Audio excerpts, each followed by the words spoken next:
बलगल उला बिकमालिही कशफद्दुजा बिजमालिही हसनत जमियो खिसालिही सल्लु अलैहि वालिही। बलगल उला बिकमालिही कशफद्दुजा बिजमालिही हसनत जमियो खिसालिही सल्लु अलैहि वालिही। হাদিস পাঠের আসর। প্রিয় শরীদ, আসসালামু আলাইকুম। আপনার উপর শান্তি বর্ষিত হোক। আমি শহীদ আল বুখারী মহাজাতক হাদিস শরীফ বাংলা মর্মবাণী পাঠের আসরে আপনাকে স্বাগত জানাচ্ছি। পরম করুণাময় আল্লাহ রাব্বুল আলামিনের কাছে গভীর কৃতজ্ঞতা প্রকাশ করছি এই আসরের আয়োজন করার তৌফিক দেওয়ার জন্যে। আমরা জানি, যেখানে পরম প্রভুকে স্মরণ করা হয়, স্রষ্টার মহিমা বর্ণনা করা হয়, যেখানে রসুলের বাণী পাঠ করা হয়, সে আসর আল্লাহর রহমতের ছায়াতলে চলে আসে। তাই আসুন মনটাকে আমরা একটু স্থির করি। আরাম করে বসুন, হালকাভাবে চোখ বন্ধ করুন, কয়েকবার নাক দিয়ে ধীরে ধীরে লম্বা দম নিন, নাক দিয়ে ধীরে ধীরে দম ছাড়ুন। ধীরে ধীরে দম নিন, ধীরে ধীরে দম ছাড়ুন। ধীরে ধীরে দম নিন, ধীরে ধীরে দম ছাড়ুন। এবার নিজের অন্তরের দিকে তাকান। আপনার প্রতি আল্লাহর দয়াকে, তার করুণাকে অনুভব করার চেষ্টা করুন।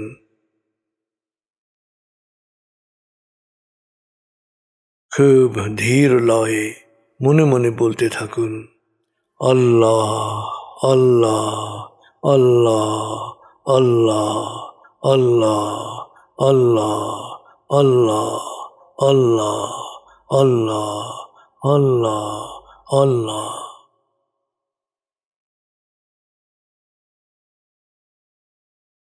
খুব ধীর লয়ে মনে মনে বলতে থাকুন, আল্লাহ আল্লাহ আল্লাহ আল্লাহ আল্লাহ আল্লাহ আল্লাহ আল্লাহ আল্লাহ আল্লাহ।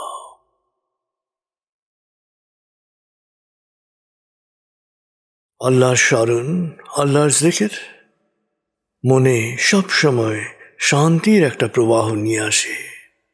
আল্লাহ আল্লাহ আল্লাহ আল্লাহ আল্লাহ আল্লাহ আল্লাহ।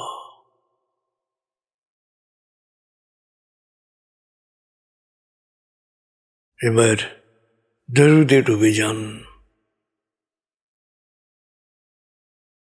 बलगल उला बिकमालिही कशफद्दुजा बिजमालिही हसनत जमियो खिसालिही सल्लु अलैहि वालिही।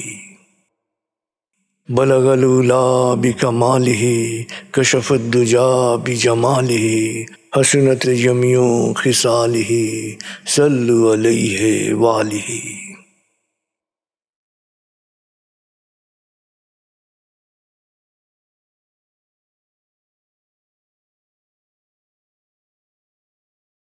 মহানবীর বাণী শোনার জন্যে আপনার প্রস্তুতি সম্পন্ন হয়েছে। আপনার মন এখন বাণীর গভীরে প্রবেশ করতে পারবে। হাদিস পাঠের আসরের 29 পর্বে আমরা শুনব হাদিস শরীফ বাংলা মর্মবাণীর হাদিস নম্বর 591 থেকে 601। বিষয় মৃত্যু।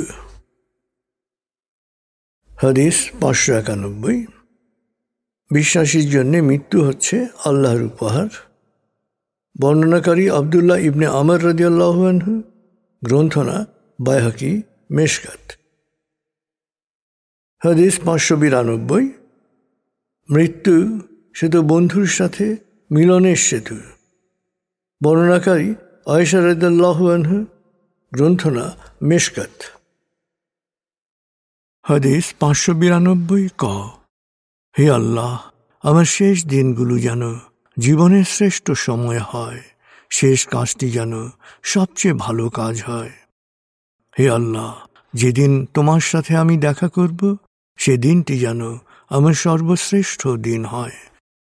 এক বেদুইন যখন এই দোয়া করছিল, নবীজি সাল্লাল্লাহু আলাইহি সাল্লাম তা শুনে মুগ্ধ হয়ে তাকে স্বর্ণ উপহার দেন।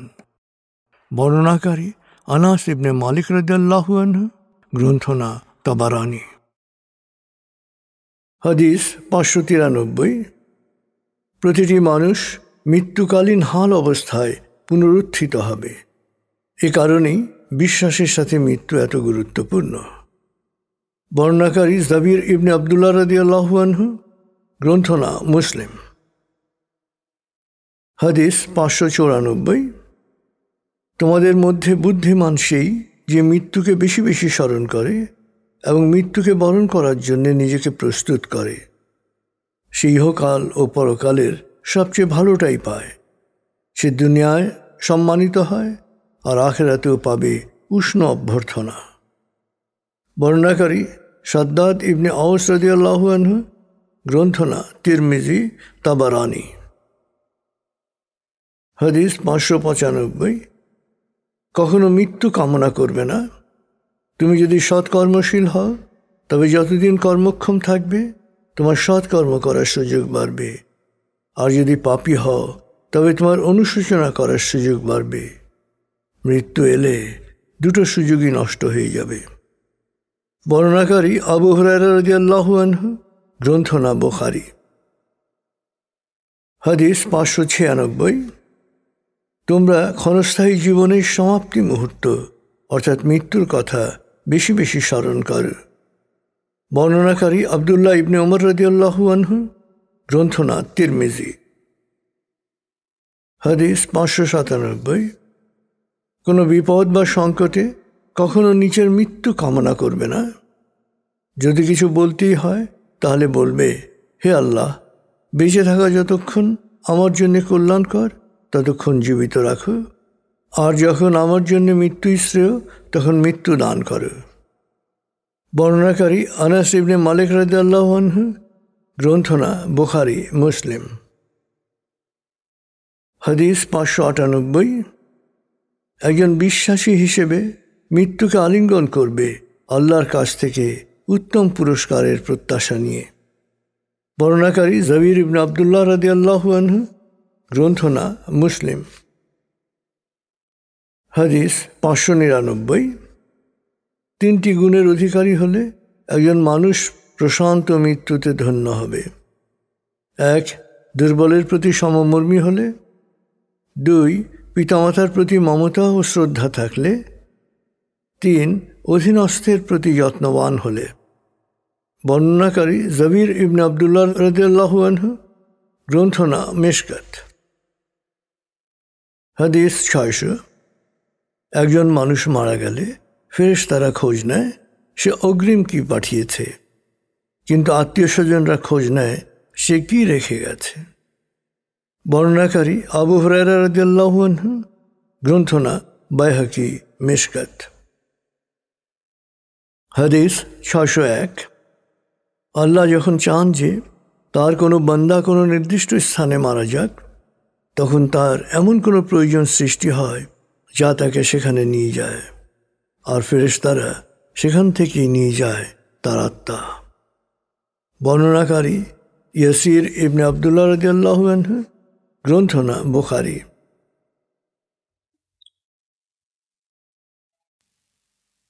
প্রিয় শরীর, আমরা এতক্ষণ হাদিস শরীফ বাংলা মর্মবাণীতে গ্রন্থিত মৃত্যু সম্পর্কিত হাদিস মনোযোগ দিয়ে শুনলাম। আসলে জন্মগ্রহণ করার পর মানুষের জীবনে একটি মাত্র সত্য যদি থাকে, সেটা হচ্ছে মৃত্যু, যে তাকে এই পৃথিবী থেকে বিদায় নিয়ে যেতে হবে। আল কোরআনে সুস্পষ্টভাবে বলা হয়েছে প্রত্যেক প্রাণী মৃত্যুর স্বাদ গ্রহণ করবে। আসলে জন্মগ্রহণ করার পর মৃত্যু থেকে পালানোর কোনো উপায় কারণেই মৃত্যুর মুখোমুখি সবাইকে হতে হবে। তবে মৃত্যুতে অনেক পার্থক্য রয়েছে। একজন ভোগীর মৃত্যু এবং একজন যোগীর মৃত্যু, একজন বিশ্বাসীর মৃত্যু, একজন মুনাফিকের মৃত্যু, একজন বিশ্বাসঘাতকের মৃত্যু, একজন সত্য অস্বীকারীর মৃত্যু কখনো এক হতে পারে না। আল্লাহ তাআলা কোরআন শরীফে সূরা জাসিয়ার 21 আয়াতে খুব সুস্পষ্টভাবে বলেছেন, দুরাচারীরা কি মনে করে যে তাদের জীবন ও মৃত্যু এবং বিশ্বাসী ও সৎকর্মশীলদের জীবন ও মৃত্যু একই রকম হবে? কত ভ্রান্ত ধারণা ওদের। আসলে একজন বিশ্বাসী ও সৎকর্মশীল জীবন ও মৃত্যুকে একইভাবে আলিঙ্গন করে। সে জীবনকে যেভাবে আলিঙ্গন করে, মৃত্যুকেও একইভাবে আলিঙ্গন করে। আর একজন দুরাচারী মৃত্যু থেকে সবসময় পালাতে চায়। সে মনে করে তার এই পার্থিব জীবন শেষ, সমস্ত সম্ভাবনা শেষ। মৃত্যুকে সে মনে করে জীবনের সবকিছুর সমাপ্তি। আর একজন বিশ্বাসী কাছে মৃত্যু নতুন এক জীবনের সূচনা। তাই একজন দুরাচারী, একজন ভোগী, একজন বস্তুবাদী সবসময় এক অস্থিরতা, অশান্তি এবং অনিশ্চয়তায় ভোগে। কখন তার ভবলীলা সাঙ্গ হয়ে যায়। মৃত্যু জীবনের অনিবার্য পরিণতি হলেও এরা কখনোই মৃত্যুকে স্বাগত জানাতে পারে না, মৃত্যুকে আনন্দিত চিত্তে আলিঙ্গন করতে পারে না।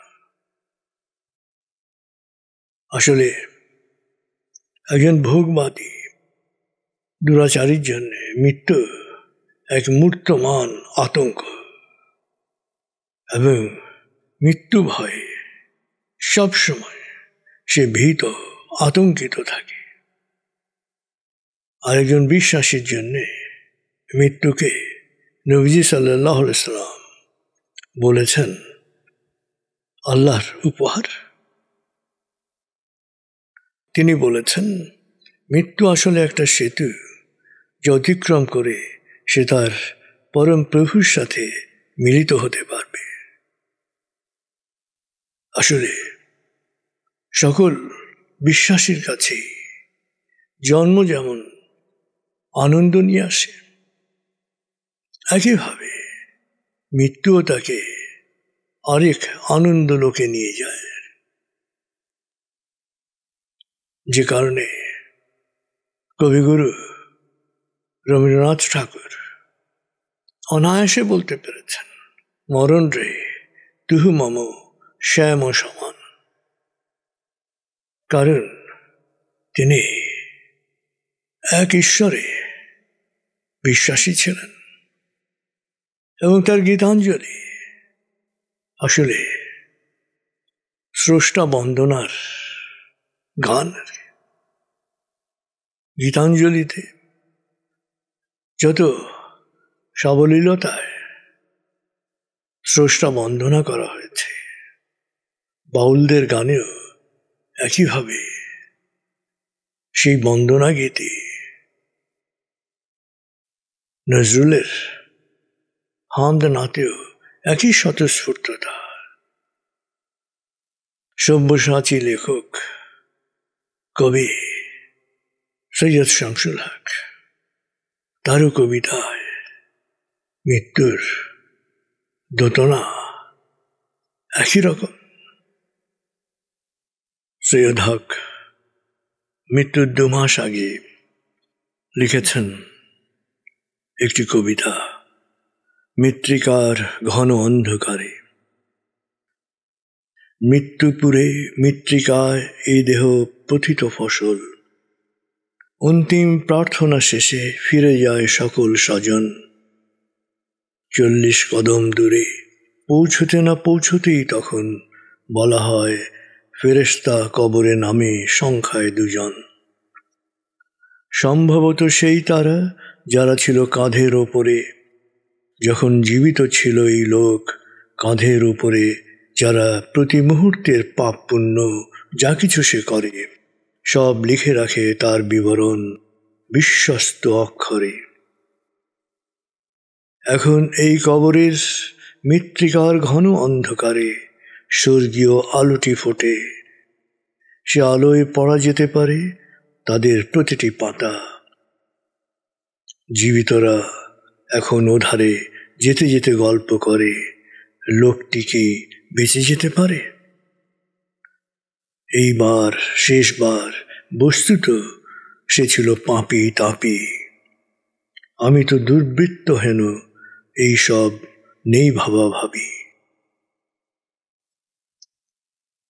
আসলে কবিগুরু রবীন্দ্রনাথ, জাতীয় কবি নজরুল, সৈয়দ হক, এদের সাহিত্য সাধনায়, কাব্যচর্চায় হাফিজ, খয়াম, রুমি, জামি, সাদি এদের যে প্রভাব সেটা তারা নিজেরাই স্পষ্ট করে বলেছেন।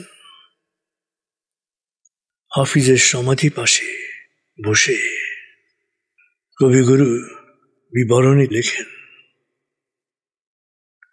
নিশ্চিত মনে হলো আজ কত শত বৎসর পরে জীবন মৃত্যুর ব্যবধান পেরিয়ে এই কবরের পাশে এমন একজন মুসাফির এসেছে যে মানুষ হাফিজের চিরকালের জানা লোক। জাতীয় কবি নজরুল হাফিজ খয়াম যেমন অনুবাদ করেছেন, একইভাবে মৃত্যুর 2 মাস আগে লেখা সৈয়দ হকের কবিতা বলে দেয় তার ধমনীতে প্রবাহিত সুফি রক্তের কথা। হাফিজ, খয়াম, রুমি এরা কবি ছিলেন, জ্ঞানী ছিলেন, বিশ্বাসী ছিলেন। ওমর খয়াম সম্পর্কে অনেকের মনে অনেক রকম ধারণা আছে, কিন্তু তার জীবন একজন বিশ্বাসীর জীবন। আর ওমর খয়াম তিনি কবি ছিলেন, সুফি ছিলেন, গণিতজ্ঞ ছিলেন, জ্যোতির্বিদ, জ্যোতিষী ছিলেন। তিনি তারিখে জালালি নামে নির্ভুল ক্যালেন্ডার তৈরি করেন। বর্তমান প্রচলিত গ্রেগরি ক্যালেন্ডারের সাথে তুলনা করলেই খয়ামের গণনার যে শ্রেষ্ঠত্ব প্রমাণিত হয়। গ্রেগরি ক্যালেন্ডার অনুসারে 3330 বছরের গণনায় একদিনের পার্থক্য দেখা দেবে। অপরদিকে ওমরের ক্যালেন্ডার হিসাবে গণনা করলে 5000 বছরে একদিনের তারতম্য দেখা দেবে। ওমরের অন্তর্দৃষ্টি এত প্রখর ছিল যে নিজের মৃত্যুর দিনক্ষণ সম্পর্কেও তার ধারণা ছিল। ঐতিহাসিক শাহজুরি লিখেছেন যে মৃত্যুর দিন ওমর খৈয়াম রোজা রেখেছিলেন। মাগরিবের সময় হলে তিনি নামাজে দাঁড়ান। সিজদায় গিয়ে তিনি উচ্চস্বরে বলেন, আল্লাহ, যথাসাধ্য তোমাকেই চেয়েছি। আজ আমার মিনতি তোমার করুণা ও ক্ষমা থেকে যেন বঞ্চিত না হই। সিজদা থেকে তিনি আর ওঠেননি। আসলে একজন বিশ্বাসীর মৃত্যু এমনই হয়, কর্মময় মৃত্যু। একজন বিশ্বাসী জীবনকে যেমন ইতিবাচকভাবে বরণ করেন, আলিঙ্গন করেন, একই ইতিবাচকতায় তিনি আলিঙ্গন করেন মৃত্যুকেও। আমরা বাংলার মুসলিম নারী জাগরণের পথিকৃৎ বেগম রোকেয়া, তার জীবন যদি দেখি, জীবনের শেষ মুহূর্ত তিনি কাটিয়েছেন লেখার টেবিলে। রাতের বেলা লিখতে বসেছিলেন। পরদিন ভোরে তাকে মৃত অবস্থায় পাওয়া গেল। টেবিলের উপর পেপার ওয়েট দিয়ে চেপে রাখা ছিল একটি অসমাপ্ত প্রবন্ধ, নারীর অধিকার। সৈয়দ শামসুল হক ক্যান্সারে আক্রান্ত হলেন, কলম বন্ধ রাখেননি। শেষ দিকে লেখার শক্তি ছিল না, মুখে মুখে বলে গেছেন। তার সহধর্মিণী আনোয়ারা সৈয়দ হক লিখে নিয়েছেন। ৮০ বছর বয়সে রোগ জর্জরিত শরীরে তিনি লিখলেন ৩টি কবিতার বই, ৮টি গল্প, অনুবাদ করলেন হ্যামলেট। আসলে একজন বিশ্বাসী সবসময় কর্মময় মৃত্যুকে পছন্দ করেন। ভারতীয় বিজ্ঞানী এবং সফল রাষ্ট্রপতি এপিজে আব্দুল কালাম অবসর জীবন বেছে নিতে পারতেন, কিন্তু রাষ্ট্রপতি ভবন থেকে বেরিয়ে তিনি মিশন নিলেন তরুণদের অনুপ্রাণিত করার।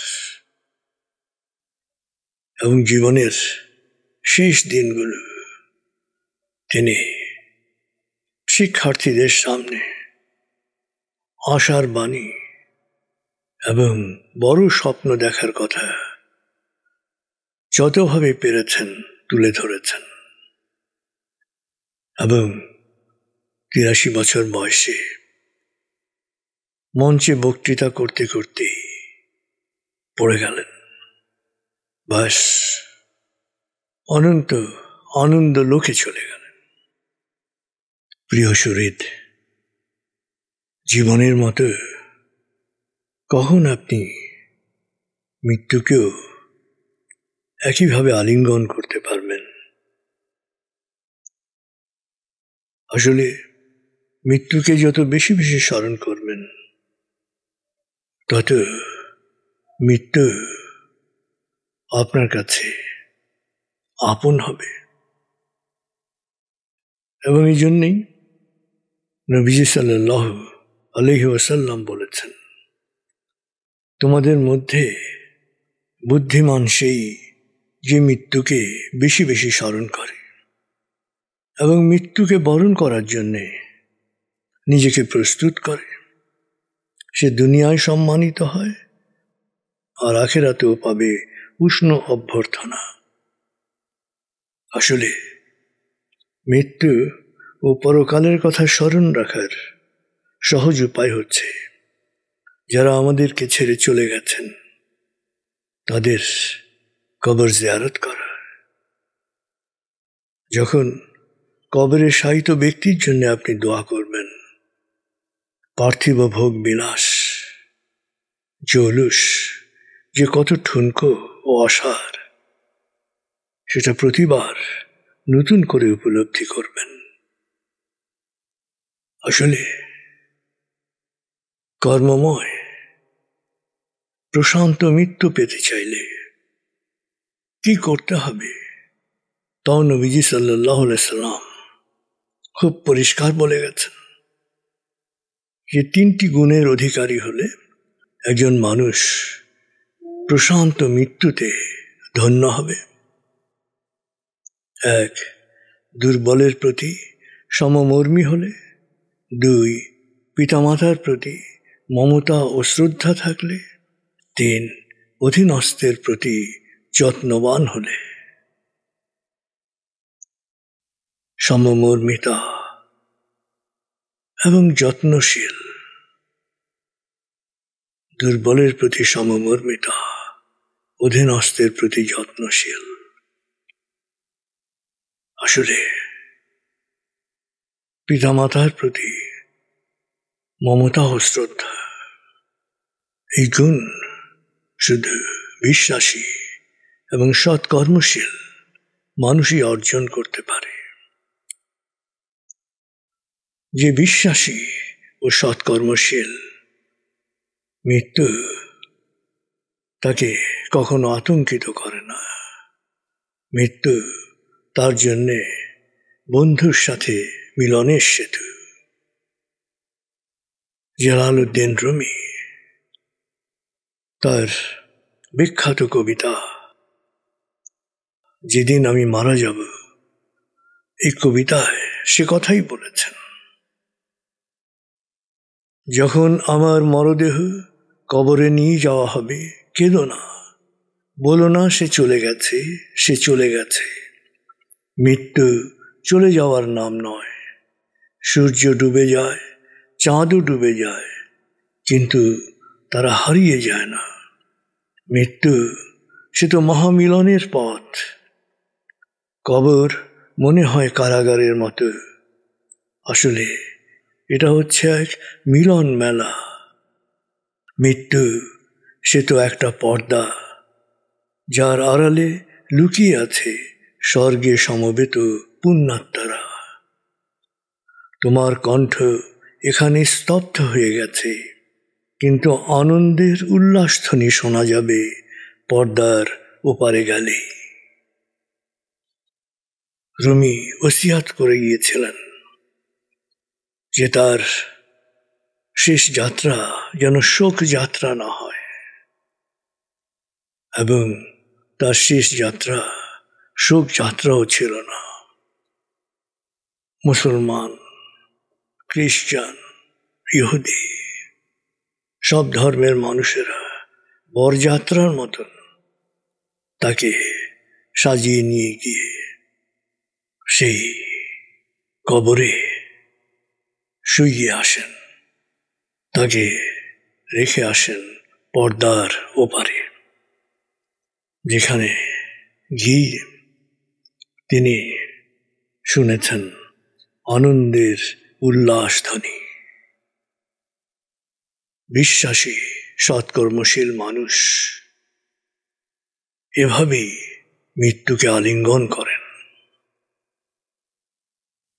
প্রিয় শরীর, আজকে রমজানের শেষ দিন, হাদিস পাঠের আসরে আমরা বিশ্বাসী সৎকর্মশীল কর্মী হওয়ার যে শিক্ষা, উপায়, প্রক্রিয়া, এটা নিয়ে কিছু কিছু আলোচনা করেছি।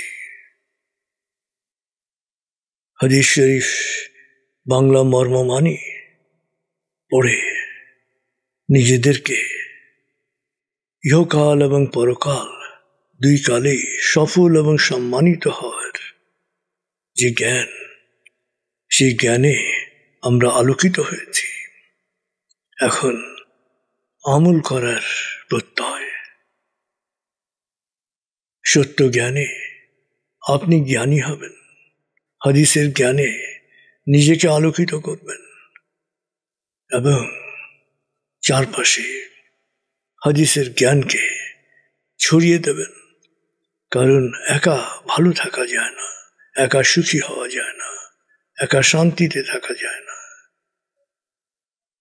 আর নবীজি সাল্লাল্লাহু আলাইহি সাল্লামের সেই হাদিসটি আমাদের প্রত্যেকেরই খেয়াল আছে। তিনি বলেছেন, যে কেউ 40টি হাদিসের জ্ঞান আত্মস্থ করবেন, অনুশীলন করবেন এবং সংরক্ষণ করবেন, অর্থাৎ অন্যের কাছে পৌঁছে দেবেন, নবীজি তার জন্য শাফাত করবেন। তো আপনি হাদিসের জ্ঞান শুনেছেন, পাঠ করেছেন, এখন আত্মস্থ করুন এবং কমপক্ষে 40 জনের কাছে হাদিসের জ্ঞান পৌঁছে দিন। আর আল্লাহর কাছে প্রার্থনা করুন যাতে এই জ্ঞান পৌঁছানোর ওসিলায় তিনি আমাদের ক্ষমা করেন এবং আমরা নবীজির সাল্লাল্লাহু আলাইহি সাল্লামের শাফাত লাভে ধন্য হই।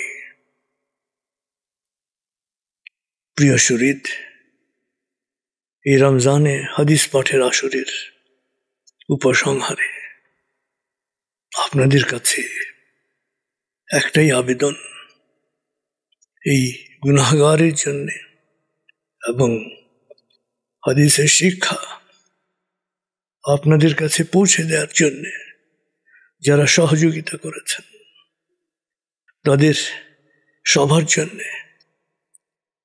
দোয়া করবেন যাতে এই গুনাহগারকে আল্লাহ ক্ষমা করেন এবং এর সাথে জড়িত সবাইকে আল্লাহ ক্ষমা করেন এবং আমরা সবাই যাতে নবী প্রেমিক হিসেবে শেষ বিচারের দিনে হাজির হতে পারি। আল্লাহ যেন আমাদের সবাইকে সেই তৌফিক দান করেন।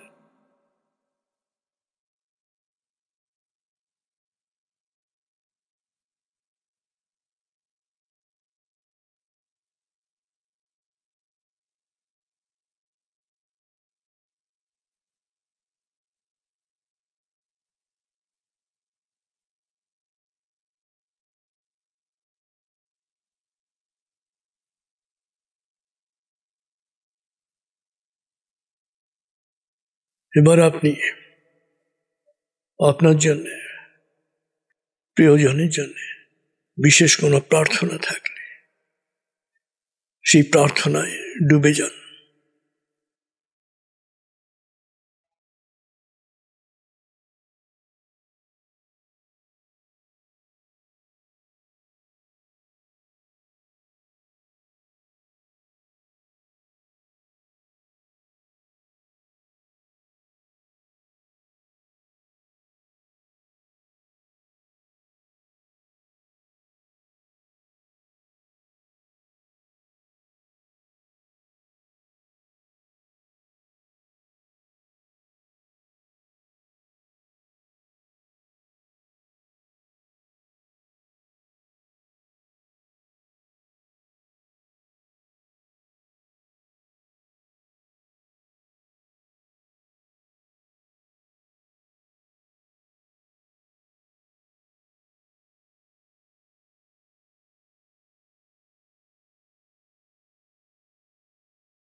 এবার আল কোরআনের দোয়ায় মনোনিবেশ করুন।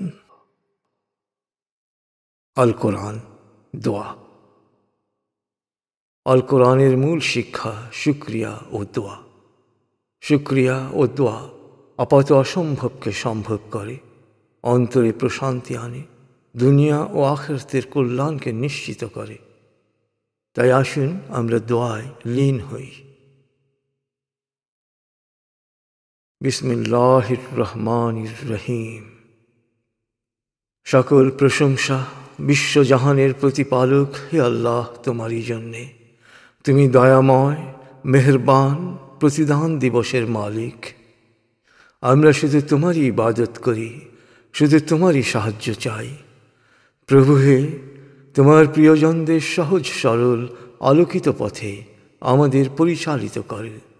প্রভু হে, বিভ্রান্ত অভিশপ্তদের অন্ধকার গহ্বর থেকে তুমি আমাদের রক্ষা করো। আমিন। হে আমাদের প্রতিপালক, আমাদের দুনিয়ার কল্যাণ ও আখিরাতের কল্যাণ দান করো। আগুনের শাস্তি থেকে আমাদের রক্ষা করো। হে আমাদের প্রতিপালক, আমরা ঈমান এনেছি, তুমি আমাদের ক্ষমা করো, তুমি আমাদের করুণা করো, তুমি করুণা নিধান। হে আমাদের প্রতিপালক, সরল পথ প্রদর্শনের পর তুমি আমাদের অন্তরকে সকল প্রকার সংশয় ও বিভ্রান্তি থেকে মুক্ত রাখো। তোমার রহমতের ছায়ায় আমাদের রাখো। নিশ্চয়ই তুমি বেহিসাব দানকারী। হে আমাদের প্রতিপালক, প্রতিদান দিবসে আমাকে, আমার মা বাবাকে এবং সকল বিশ্বাসীকে তুমি ক্ষমা করে দিও। হে আমাদের প্রতিপালক, আমাকে জ্ঞান দান করো। হে আমার প্রতিপালক, আমার মা বাবা শৈশবে যে মমতায় আমাকে লালন করেছেন, তুমিও তাদের উপর সেরকম করুণা বর্ষণ করো। হে আমাদের প্রতিপালক, আমরা আমাদের নিজেদের ওপরে জুলুম করেছি, তুমি ক্ষমা না করলে, দয়া না করলে আমরা ধ্বংস হয়ে যাব। হে আমাদের প্রতিপালক, আমরা একজন আহ্বানকারীর আহ্বানে সাড়া দিয়ে তোমার প্রতি ঈমান এনেছি, অতএব তুমি আমাদের সকল গুনাহ মাফ করো, সকল দোষ ত্রুটি মুক্ত করো এবং সৎকর্মশীলদের কাতারে আমাদের শেষ পরিণতি দাও। হে আমাদের প্রতিপালক, আমাদের সবর ও দৃঢ়তা দান করো, অবিশ্বাসীদের বিরুদ্ধে আমাদের সাহায্য করো।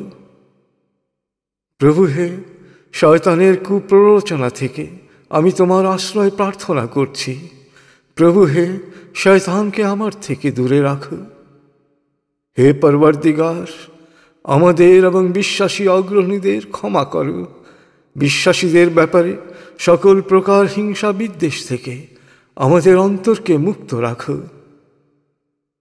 আমি আশ্রয় গ্রহণ করছি প্রভাতের স্রষ্টার, আশ্রয় গ্রহণ করছি তার সৃষ্টির অনিষ্ট থেকে, রাতের অন্ধকারের অনিষ্ট থেকে, গ্রন্থিতে ফুৎকার দানকারী ডাইনীদের অনিষ্ট থেকে, হিংসুকের হিংসার অনিষ্ট থেকে, মানুষের অন্তরে গোপনে কুমন্ত্রণা দানকারী জিন ও মানুষের কুমন্ত্রণার অনিষ্ট থেকে, মানুষের অধিপতি, মানুষের উপাস্য, মানুষের প্রতিপালকের নিকট আমি আশ্রয় গ্রহণ করছি।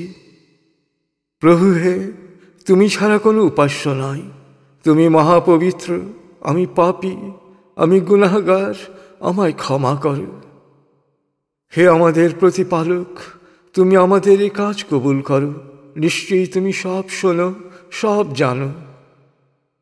প্রভু হে, আমাকে প্রজ্ঞা দান করো এবং সৎকর্মশীলদের সাথে সংঘবদ্ধ করো।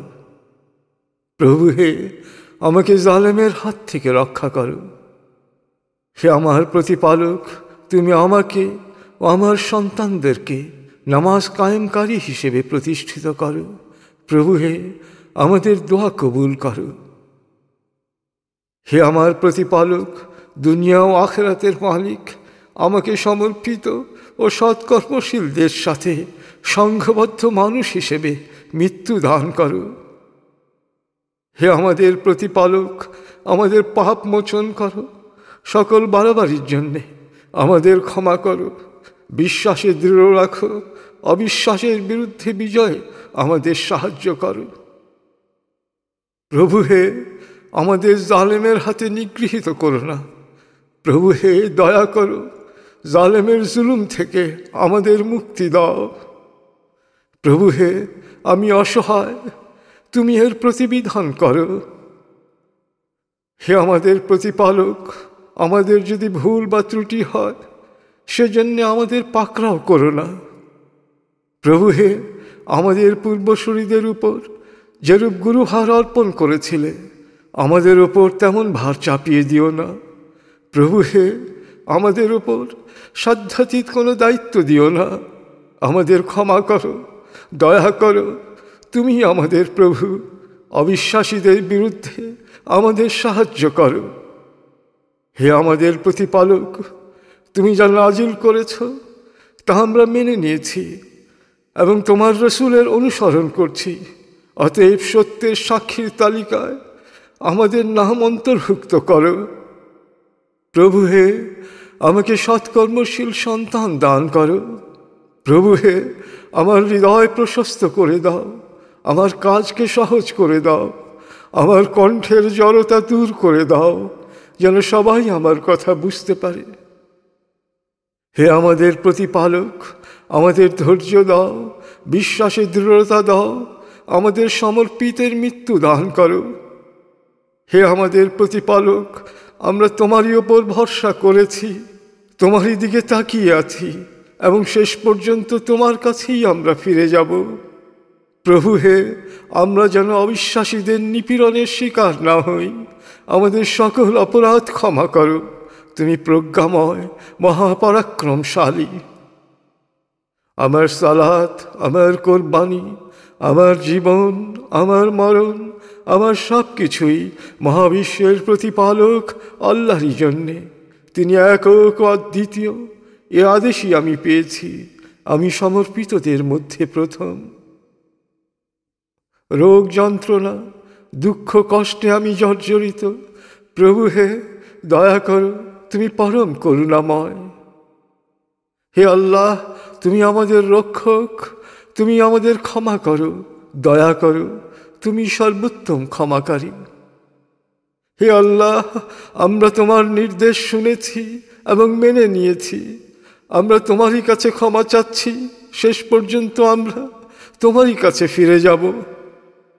প্রভু হে, আমাদের স্ত্রী ও সন্তানদের আমাদের তৃপ্তি ও আনন্দের উৎসে পরিণত করো এবং আমাদের সত্য সচেতনদের আদর্শে পরিণত করো। হে আমার প্রতিপালক, তুমি আমার ও আমার মা বাবার প্রতি যে অনুগ্রহ করেছ, সেই জন্য শুকরগুজার হওয়ার তৌফিক আমাকে দাও। তোমাকে খুশি করার মতো সৎকর্ম করার শক্তি আমাকে দাও। প্রভু হে, অনুগ্রহ করে তোমার সৎকর্মশীল বান্দাদের মধ্যে আমাকে অন্তর্ভুক্ত করে। হে আল্লাহ, সকল ক্ষমতার মালিক, তুমি যাকে ইচ্ছা ক্ষমতা দান করো, যাকে ইচ্ছা ক্ষমতাচ্যুত করো, যাকে ইচ্ছা সম্মানিত করো, যাকে ইচ্ছা অপমানিত করো। তুমি সর্বশক্তিমান, সকল কল্যাণ ও মঙ্গলের আধার।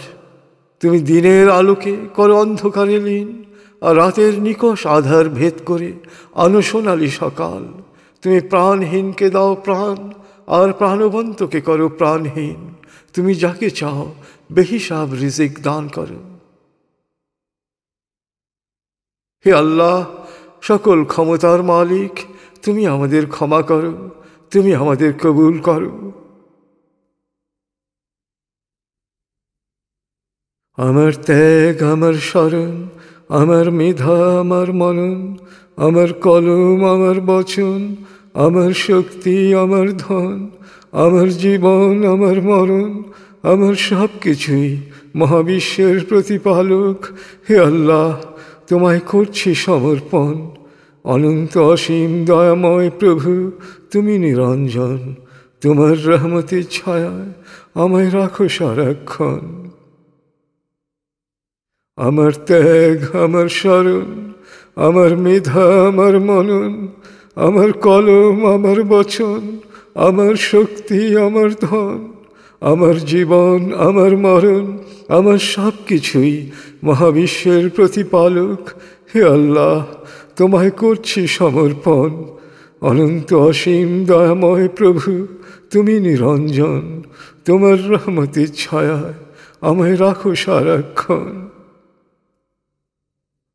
আমার ত্যাগ, আমার শরণ, আমার মেধা, আমার মনন, আমার কলম, আমার বচন, আমার শক্তি, আমার ধন, আমার জীবন, আমার মরণ, আমার সব কিছুই মহাবিশ্বের প্রতিপালক হে আল্লাহ তোমায় করছি সমর্পণ। অনন্ত অসীম দয়াময় প্রভু, তুমি নিরঞ্জন। তোমার রহমতের ছায়ায় আমায় রাখো প্রতিক্ষণ। আমিন।